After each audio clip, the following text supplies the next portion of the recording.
চাল নেই। যা বাবা, গিয়ে চাল নিয়ে আয়, না হলে রান্না করবো কি? খেতে হবে তো। মা, আমার কাছ তো সেরকম পয়সাও নাই।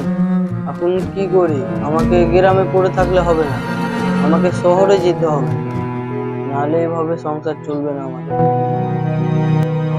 আমাকে কোনো একটা কাজের ব্যবস্থা করতে হবে শহরে গিয়ে।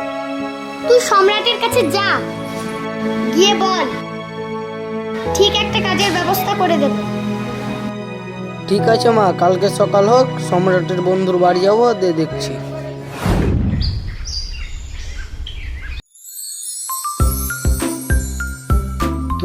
সকাল 6টা বেজে গেছে।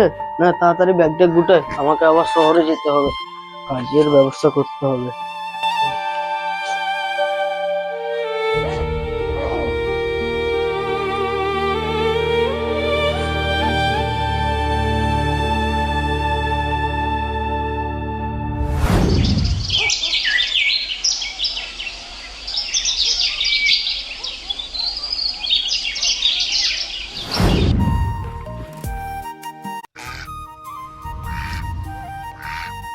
ও, সম্রাটের বন্ধুর সাথে আগে দেখা করে নি, তারপর পরে বাজারে যাচ্ছি।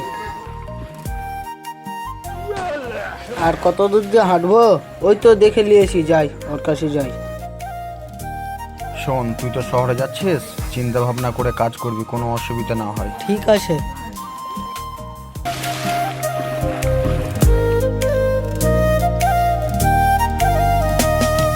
সত্যি কাজের ব্যবস্থা হবে তো? ঘুরে আসতে হবে না তো আবার ওখান না থেকে? রে না, কোনো টেনশন করিস না।